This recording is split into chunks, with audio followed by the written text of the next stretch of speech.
Assalamualaikum warahmatullahi wabarakatuh. Doa terbaik untuk sahabat bangsa olahraga dimanapun berada. Masih dari jelang derby Jawa Timur antara Persebaya Surabaya menghadapi Arema FC, laga hidup mati Eduardo Perez. Singo Edan tak kalah modal ke Gelora Bung Tomo, dan juga Marco Santos, pelatih Arema FC, yang mengingatkan janji kepada keluarga korban tragedi Kanjuruhan. Derby Jawa Timur antara Persebaya Surabaya menghadapi Arema FC yang akan digelar pada Sabtu 22 November mendatang dengan kick-off pukul 15.30 WIB. Duel syarat gengsi tersebut jelas akan berjalan dengan tensi tinggi dan mendapatkan atensi khusus dari kedua supporter kesebelasan dan juga pecinta sepak bola nasional, bonek mania dan Aremania, karena rivalitas yang panas. Bahkan riak-riak cywar di media sosial sudah mulai terlihat sejak saat ini. Bagi pelatih baju hijau Eduardo Perez, laga pekan ke-13 Super League 2025-2026 nanti menjadi penentu nasibnya di Persebaya Surabaya, di mana sebelumnya sudah banyak teriakan bonek yang menyuarakan untuk Perez mundur dari kursi pelatih akibat performa buruk Persebaya. 5 laga terakhir hanya meraih 1 kemenangan. Ia pun menegaskan, kami akan bekerja keras untuk pertandingan ini. Kami tahu pentingnya pertandingan ini. Sungguh saya sangat mengerti situasinya karena saya bekerja di dunia bisnis sepak bola ini dan saya harus siap untuk ini. Upaya pelatih asal Spanyol itu untuk meraih kemenangan jelas tidak akan mudah karena Persebaya bakal tampil tanpa gelandang kreatifnya Francisco Rivera akibat sanksi kartu merah di laga terakhir. Ketambahan juga absennya Leo Lelis. Apalagi Persebaya selalu kesulitan meraih kemenangan saat bermain tanpa Rivera. Situasi sama juga dialami Arema FC yang turun tanpa gelandang asing andalannya Julian Guevara akibat sanksi kartu merah. Eduardo Perez pun meminta dukungan dari bonek pada pertandingan kandang mereka nanti dan berharap Persebaya bisa menang. Tentu saja kerja keras kami juga kami memerlukan dukungan dari bonek mania. Kami akan mempersiapkan pertandingan untuk mendapatkan 3 poin. Saya berharap supporter memberi dukungan maksimal pada tim Persebaya Surabaya pada pertandingan nanti. Singo Edan pun tidak kalah modal ke Gelora Bung Tomo. Secara head to head Persebaya memang lebih unggul dari Arema FC. Dari total 5 pertemuan terakhir dengan Arema FC sejak tahun 2023, 4 pertandingan berhasil dimenangkan Persebaya dan 1 laga sisanya berakhir imbang. Apabila dilihat lebih jauh sejak musim 2019, baju hijau tidak pernah kalah dan Arema FC dengan catatan 7 kemenangan dan 2 hasil imbang. Akan tetapi Arema FC juga tidak kalah modal untuk datang ke Gelora Bung Tomo nanti dengan catatan statistik yang lebih nyata. Di musim ini Arema FC belum pernah kalah dalam 5 laga away, hasil 2 kali menang dan 3 kali imbang. Catatan itu pun memberi harapan dan konfidensi Arema FC yang masih sangat memungkinkan bisa mencuri poin dari Surabaya.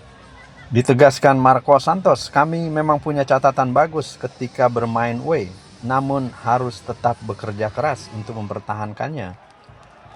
Marco Santos pun menyadari laga Persebaya menghadapi Arema FC akan berlangsung dalam tekanan luar biasa. Pelatih asal Brasil itu mau pasukannya tidak kehilangan fokus dan bertekad menjadikan laga ini sebagai momen kebangkitan Arema FC. Ia menegaskan timnya akan bermain tanpa gentar di kandang Persebaya Surabaya. Kami tahu pertandingan ini merupakan sebuah derby yang tidak main-main. Kami respect dengan Persebaya, tapi kami akan coba dapat poin dari sana. Kekalahan dari Persija Jakarta 1-2 pekan lalu menjadi cambuk bagi Arema FC. Untuk itu, saat ini Arema FC bekerja keras memperbaiki banyak aspek sehingga Masa jeda yang ideal dimanfaatkan untuk memperkuat sisi mental yang belakangan kerap terganggu ketika menghadapi tekanan tinggi. Kami perlu menemukan keseimbangan dalam pertandingan klasik seperti derby Jawa Timur ini. Di sisi lain, kabar baik pun menghampiri Persebaya Surabaya. Kabar menyelimuti Persebaya Surabaya jelang menjamu Arema FC setelah pemain backnya Koko Ari Araya menunjukkan perkembangan positif dalam pemulihan cederanya. Hal itu terlihat sejak Koko Ari Araya kembali berlatih bersama tim pada sesi latihan di lapangan C Gelora Bung Tomo pada Sabtu 15 November pagi. Koko Ari Araya sebelumnya mengalami cedera otot paha saat membela Madura United FC melawan Persija di Stadion Gelora Bangkalan pada awal April 2025 lalu.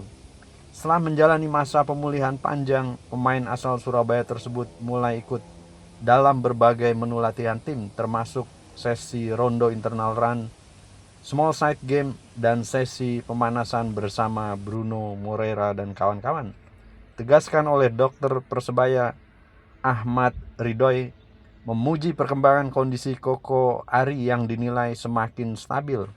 Hasil bagus ini akibat intensnya Koko dalam recovery dengan tim medis serta keinginannya untuk kembali ke lapangan hijau begitu kuat. Sementara Arema FC yang kalah terus di kandang, pelatih Arema FC pun mengingatkan soal janji kepada keluarga korban tragedi Kanjuruhan. Arema kalah terus di kandang dalam lanjutan Super League 2025-2026. Pelatih Marco Santos mengingatkan pasukannya soal janji kepada keluarga korban tragedi Kanjuruhan. Dari 6 kali bermain di rumah sendiri di Stadion Kanjuruhan musim ini, Arema baru memenangkan 2 laga saja saat menghadapi PSBS Biak dan Bayangkara FC. Ia pun menegaskan, kami sudah berjanji di sini. Kami akan bermain untuk mereka yang kehilangan nyawa di tempat ini. Saya merasa sangat sedih setiap kali kalah di Stadion Kanjuruhan ini. Kami harus berdoa meminta izin kepada Tuhan untuk bersatu karena ini adalah rumah kami. Ia sendiri mengaku punya janji pribadi kepada Aremania untuk mengembalikan kejayaan Arema karena pelatih asal Brasil itu mengajak semuanya bersatu demi satu tujuan tersebut. Ditegaskannya, ketika saya datang dari Brasil, saya sudah tahu apa yang terjadi di sini. Saya datang dengan tujuan untuk membangkitkan semangat para supporter. Kami bermain di sini untuk mewakili mereka dan membantu membangun kembali kejayaan Arema, tegas Marco Santos. Kita akan lihat hasil pertandingan derby Jawa Timur Persebaya Surabaya menghadapi Arema FC pada tanggal 22 November nanti. Semoga bisa menjadi pertandingan yang menarik dan menampilkan kualitas pertandingan yang bisa dinikmati oleh pencinta sepak bola nasional. Begitu kiranya 2 informasi perihal laga hidup mati Eduardo Perez di derby Jawa Timur ini, dan juga Marco Santos yang mengingatkan janji kepada keluarga korban tragedi Kanjuruhan. Semoga bermanfaat informasi yang kami sampaikan. Tak lupa mengucapkan terima kasih yang sebesar-besarnya kepada seluruh teman-teman subscriber yang telah dengan ikhlas menyaksikan video-video kami dan juga mensubscribe channel kami. Semoga menjadi amal. Sampai bertemu pada video-video kami selanjutnya.